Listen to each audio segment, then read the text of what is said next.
За дараах дөрвөн бодлогыг бодъё. За эхний бодлого нь адил хажууд гурвалжны нэг гадаад өнцгийн бисгтрээс нь AC суурьтай 120 градус өнцөг үүсгдэг бол ABC өнцгийн хэмжээг ол. За адил хажууд гурвалжин зурх нь байна.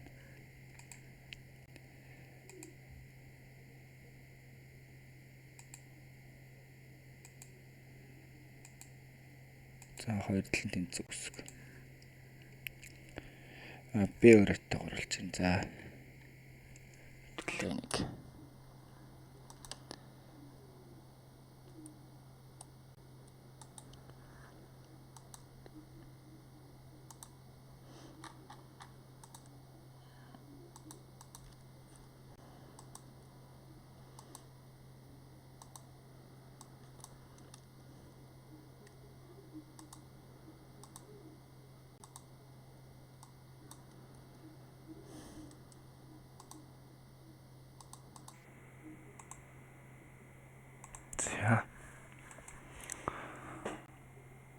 За суурийн нэг гадаад өнцгийн бисгтрээс нь 120 градус гэж.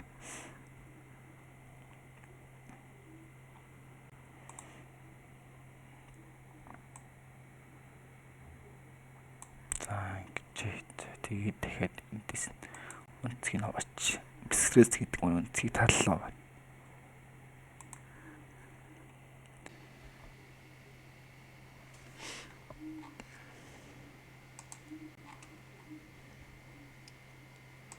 За одоо бодъё. Тэгэхээр энэ хоёрын хооронд ноёнод яач вэ?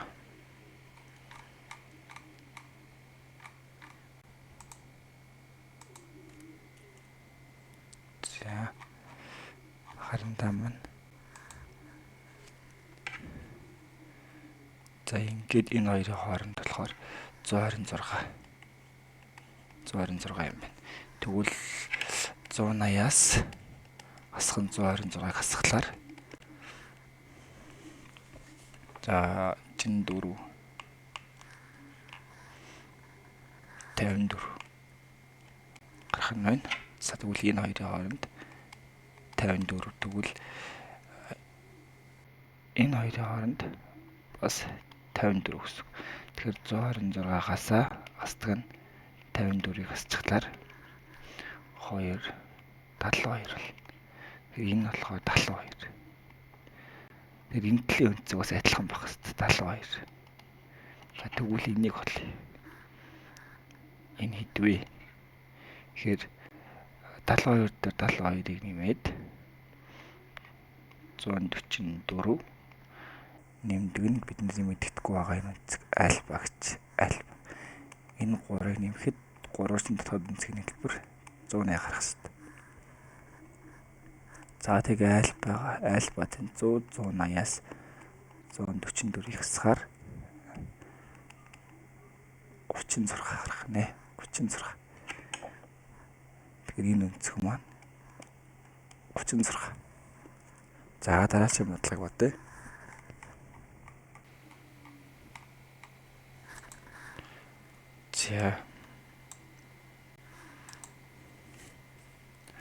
За дараагийн бодлого нь гурвалжны нэг дотоод өнцгийн дотоод өнцөг нь 30. Хоёр дахь өнцөг нь 3 дахь өнцгөөс 2 дахин их бол мэдэгдэхгүй байгаа бага өнцгийг олгоно. За тэгэхээр энийг устгах. За энэ гурвалжны ариг өөрчилж.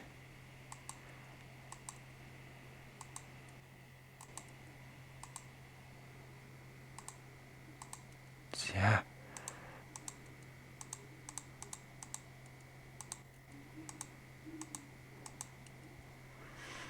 За тэгэхээр юу болов гэсэн гэхээр энийг жоох өөрчлөе.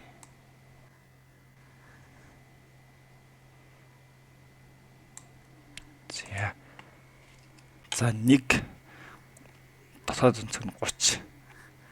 За хэдүүлээ энийг 30 гэж. Хоёр дахь өнцөг нь 3 дахь өнцгөөс 2 дахин их бол.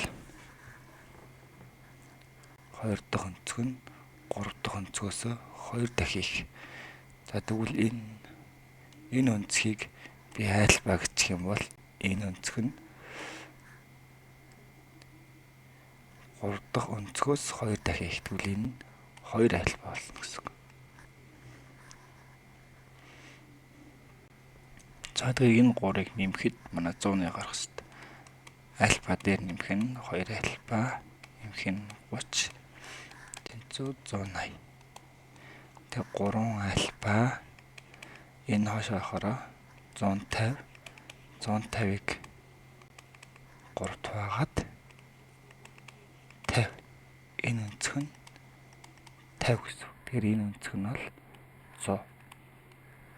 Тэгэхээр бид нэр олоороо гэсэн баг онцгийг олоороо гэж байгаа учраас маань 50-ыг болох нь 50 гарах нь 50.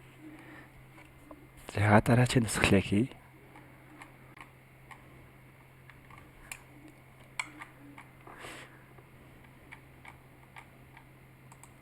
За эднийг устгачээ.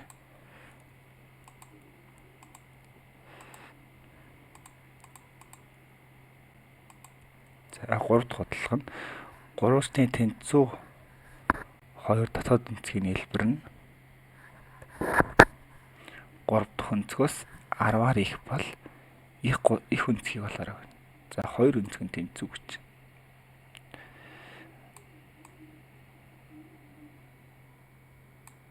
За 2 талын өнцгийн тэнцүү.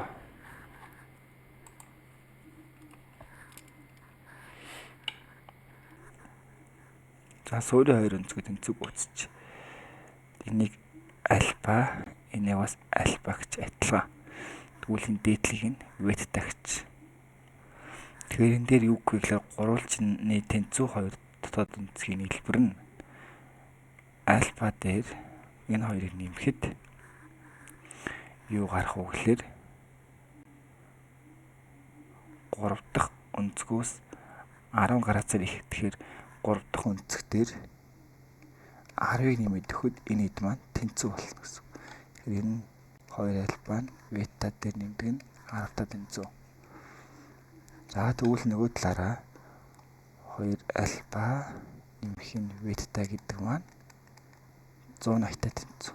180 та тэнцүү. За тэгэхээр бид нар юу болох их өнцгийг бол гэж байгаа учраас ветта бол 2 альфа маань энтэй тэнцүү. Тэгэхээр энийг энд бичнэ. Ветта дээр нэмдэг нь 10, нэмдэг нь ветта. За 180.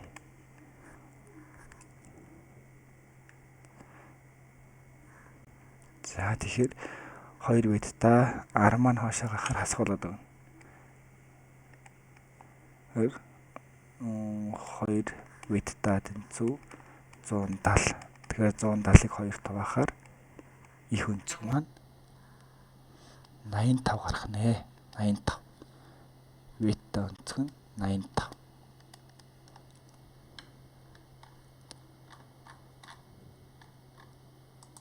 За дараагийн бодлогыг уншиж чаараа.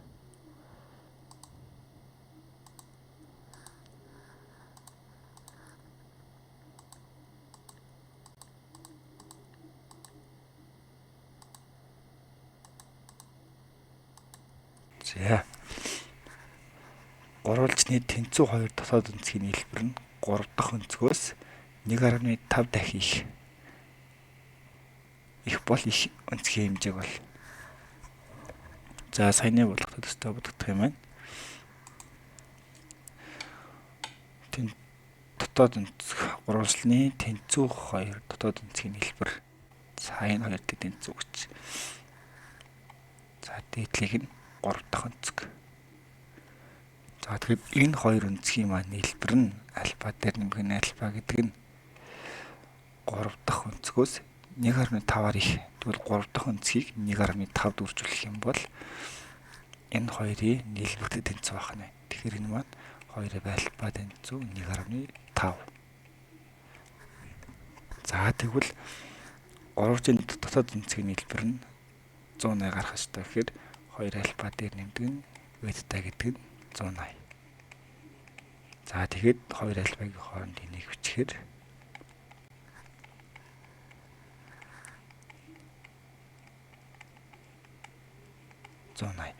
За тэгвэл 2.5-ыг 2.5-ыг хуваахын за энд бичиж.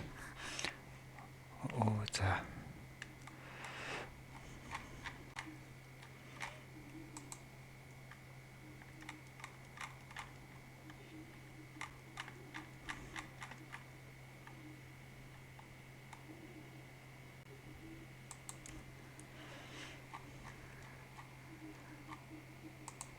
За 2.5 ветта хуваах нь тэнцүү 180. Тэгэхээр ветта тэнцүү 180-ыг хуваах нь 2.5 дуугач.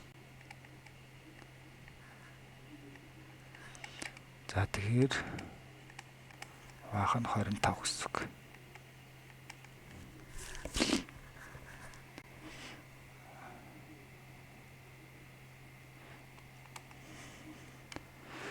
За 180-ыг 25 хуваахаар